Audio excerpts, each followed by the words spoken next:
I still remember the exact moment my father told me I'd never amount to anything. I was 17, standing in our kitchen with my college rejection letter crumpled in my fist, and he looked at me with this expression that wasn't quite anger, wasn't quite disappointment. It was something worse, resignation, like he'd always known I would fail, and now the universe had simply confirmed what he'd suspected all along. "Maybe you're just not college material, Marcus," he said, turning back to his newspaper. "Not everyone is meant for that life." My mother didn't say anything. She just kept washing dishes, the water running and running, filling the silence where her defense of me should have been. That moment crystallized something inside me, turned it hard and sharp like glass. I spent the next 6 years trying to prove him wrong, working 3 jobs, taking community college classes at night, sleeping 4 hours if I was lucky. I got into a state university eventually, transferred my credits, declared a major in business administration because it sounded practical and serious. I graduated with honors, landed a job at a mid-sized marketing firm in Chicago, and sent my parents a photo of me in my cubicle on my first day. My father texted back, "Good, maybe now you can start paying us back for all those years we supported you." I never responded to that text. I just worked harder, stayed later, took on every project no one else wanted. By 28, I was a senior account manager with my own office and a salary that would have seemed impossible to that 17-year-old kid in the kitchen. I was successful by every metric that mattered to people like my father. I was also completely devastatingly alone. The loneliness wasn't something I acknowledged, not really. I told myself I was too busy for dating, too focused on my career. I went to the gym before work, put in 10-hour days at the office, came home to my pristine 1-bedroom apartment in Lincoln Park, and watched Netflix until I fell asleep on the couch. Weekends were for meal prep and laundry and occasionally meeting up with work friends for drinks, where I'd nurse 2 beers over 3 hours and listen to them complain about their partners, their kids, their mortgages. I'd smile and nod and wonder what it felt like to have someone to complain about, someone whose presence in your life was so constant you could take it for granted. The truth I didn't want to examine too closely was that I'd been running so hard from my father's verdict on my worth that I'd never stopped to ask what I actually wanted. Success had become its own purpose, its own justification. Every promotion, every bonus, every great job from my boss was another piece of evidence in the case against my father's judgment. But evidence for what? That I deserved to exist? That I had value? That I was worthy of love? I didn't think I was worthy of love. Not really. Not the kind of love I secretly wanted anyway. I'd known I was gay since I was 14, and I'd spent the years since then carefully constructing a version of myself that was acceptable to the world I'd grown up in, professional, reserved, unremarkable in every way except my work ethic. I didn't go to Pride. I didn't have a rainbow flag in my apartment. I didn't tell anyone at work, not explicitly, though I suspected some people had figured it out from my carefully neutral responses to questions about my dating life. I told myself I was private, that my sexuality was nobody's business but my own. But the truth was, I was terrified. Terrified that if I claimed that part of myself, I'd prove my father right after all. That I'd lose everything I'd worked so hard to build. Everything changed on a Tuesday in October. My boss assigned me to a new client, a boutique architecture firm called Westwood Design that was looking to rebrand and expand their digital presence. I spent a week preparing for the initial meeting, researching the company, studying their portfolio, crafting the perfect pitch. I walked into that conference room with my laptop, my presentation deck, and my best approximation of confident professionalism. And then I saw him.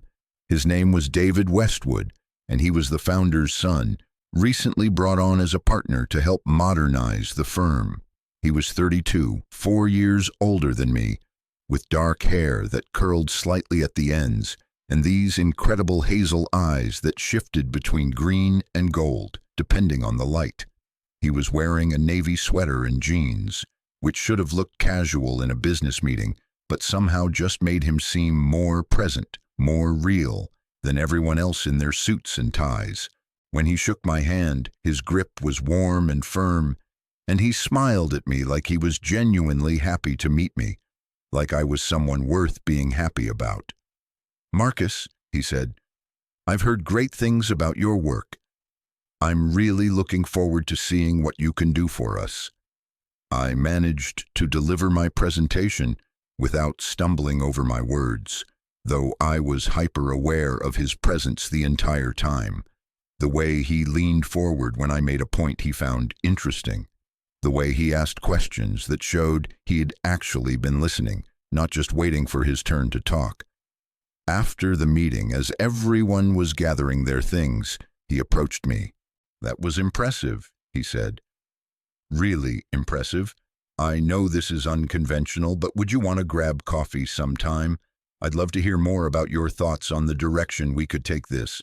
My father and the other partners can be a bit traditional, and I think having someone outside the architecture world who gets what we're trying to do would be incredibly valuable." I should have said yes immediately. Instead, I hesitated, searching his face for ulterior motives, for signs that this was anything other than a professional courtesy. But his expression was open, expectant, nothing but genuine interest in his eyes. "Sure," I said finally. "Coffee sounds great." We met that Friday at a place in Wicker Park, one of those exposed brick coffee shops with mismatched furniture and local art on the walls. I arrived 10 minutes early, ordered a black coffee I didn't really want, and sat at a corner table trying not to look like I was nervous. When David walked in, he was wearing a gray Henley and dark jeans, his hair slightly mussed from the wind, and he looked so effortlessly comfortable in his own skin that something in my chest tightened with envy.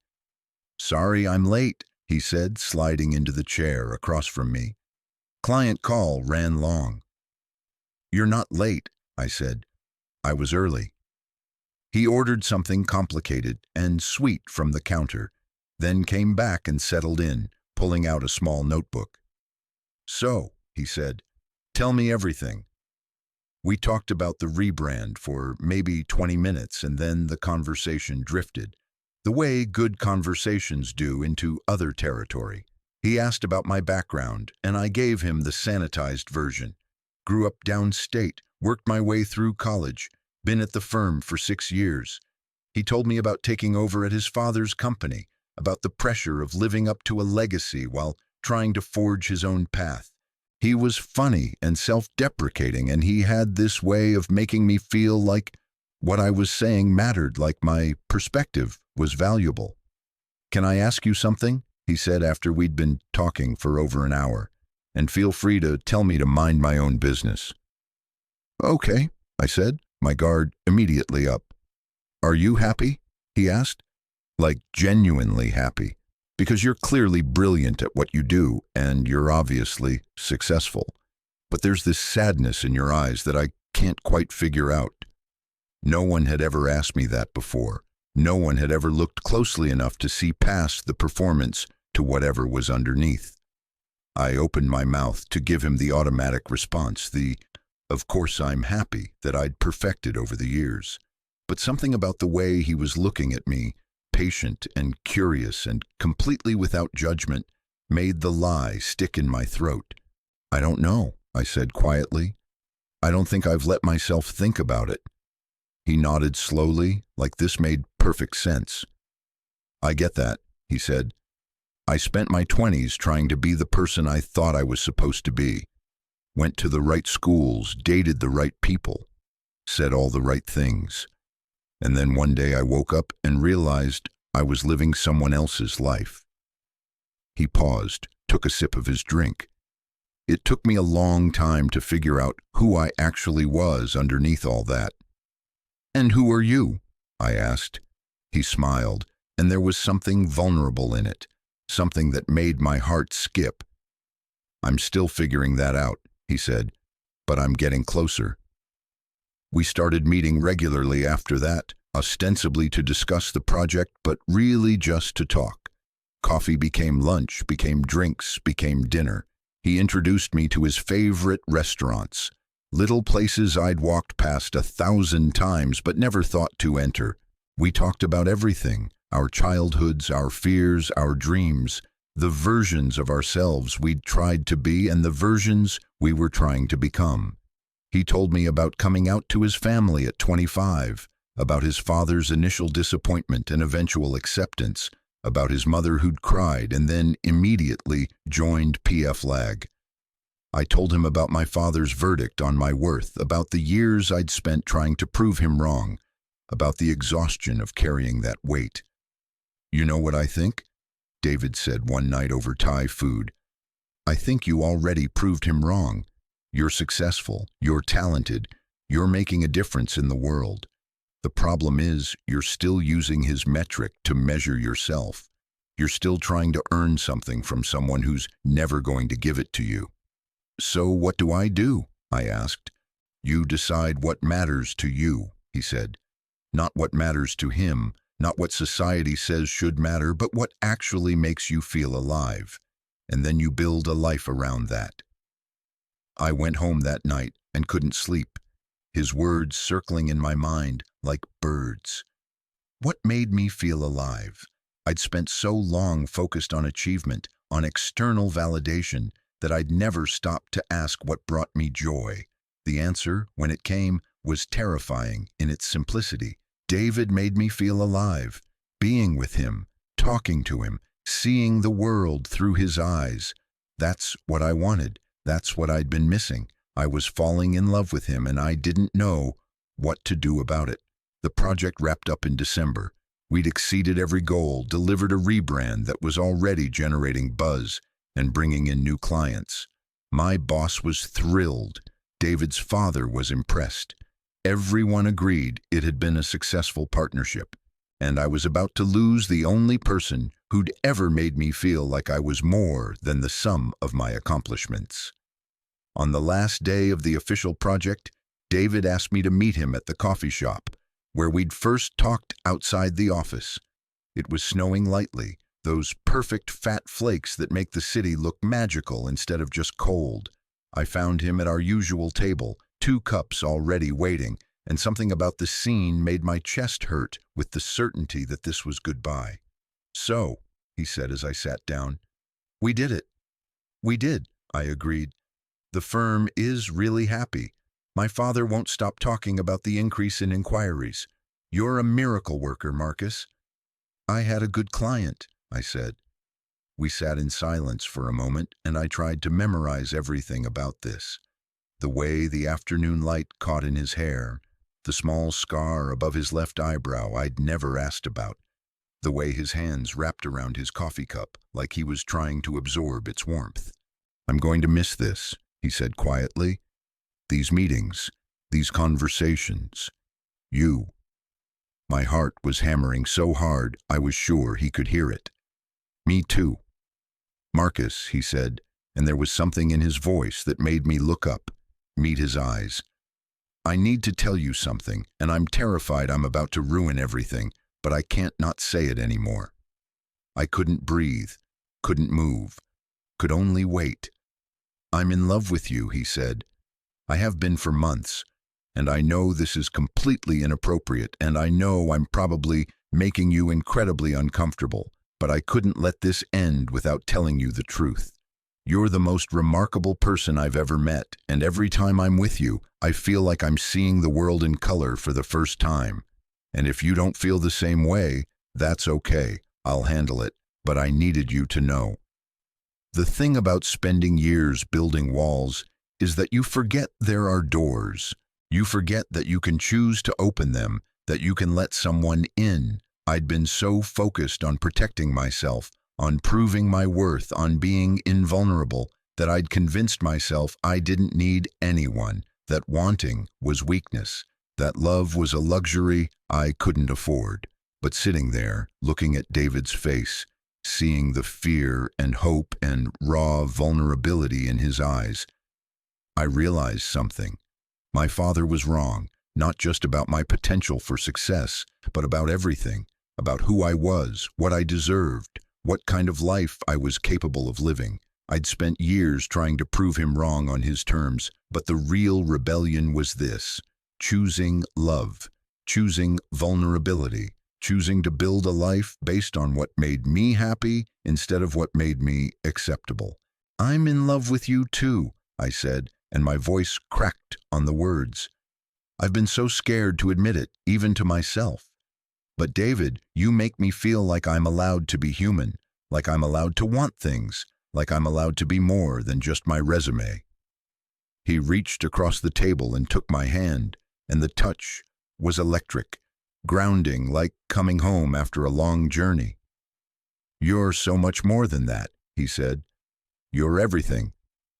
We left the coffee shop together, walking through the snow with our hands clasped, and I felt something shift inside me, a lightness I hadn't experienced in years. The weight of my father's judgment, of my own relentless self-criticism, began to lift, replaced by something warmer and more sustaining. Hope, joy, the terrifying, exhilarating possibility of happiness. That was 3 years ago. David and I moved in together after 6 months, bought a condo in Andersonville after a year. We got married last spring in a small ceremony with close friends and family. My mother came, my father didn't. And for the first time in my life, his absence felt like freedom instead of failure. I'd spent so many years trying to earn his approval, trying to prove I was worthy of love, that I'd never considered the possibility that his opinion simply didn't matter, that I could be happy without it, that I could be whole. I still work hard. I still care about my career, but it's not everything anymore. It's not the only measure of my worth. Now when I come home, there's someone there who sees me, really sees me, not just the successful version I present to the world, but the scared kid who was told he'd never amount to anything, the person who sometimes still doubts, still struggles, still carries wounds that haven't fully healed. David loves all of it, all of me, and in doing so, he's taught me how to love myself. Last month, we were having dinner with his parents, and his father asked about my family. I gave my usual vague answer about us not being close, and David's mother reached across the table and squeezed my hand. "Family is who shows up," she said gently. "Who sees you and stays. You're our family now, Marcus. You always will be." I had to excuse myself to the bathroom because I was crying too hard to speak. When I came back, David was waiting in the hallway, and he pulled me into his arms without a word, just held me while I shook with the release of something I'd been carrying for too long. They said I'd never amount to anything. My father said it. Part of me believed it. I spent years trying to prove them wrong through achievement, through success, through becoming the kind of person who couldn't be dismissed or diminished. And I did become that person. But the real victory, the real proof that they were wrong, wasn't the career or the salary or the accomplishments. It was this: learning that I deserved love, learning that I was enough exactly as I was, learning that the person I'd been running from, that scared gay kid who just wanted to be accepted, was actually the person worth finding. David didn't save me. I had to do that myself. But he believed in me when I couldn't believe in myself. He saw potential in me that had nothing to do with productivity or performance. He loved me not despite my vulnerabilities, but because of them. Because they made me human, made me real. And in loving him back, I learned how to be both successful and soft, ambitious and authentic, driven and deeply, irrevocably happy. Sometimes I think about that 17-year-old standing in the kitchen with a rejection letter, hearing his father's resignation, feeling the world narrow to a single crushing verdict. I wish I could go back and tell him what I know now. that the people who say you'll never amount to anything are usually just afraid of what you might become. That proving them wrong isn't about achievement, it's about joy. It's about building a life so full of love and meaning that their opinions become irrelevant, background noise you can barely hear over the sound of your own happiness. I did amount to something. I became someone who knows how to love and be loved. Someone who chose authenticity over approval. Someone who built a life that feels like home. And every day I wake up next to David. Every morning I make coffee for 2 instead of 1. Every moment I spend being exactly who I am, without apology or pretense. I'm proving that scared kid right. The one who hoped, despite everything, that there was more waiting for him than the narrow life others imagined. The one who believed, even when belief was hard, that he deserved happiness. They said I'd never amount to anything. He believed different. And in learning to believe it too, I became more than I ever imagined possible. Not in spite of who I am, but because of it. Total char count, 23,847.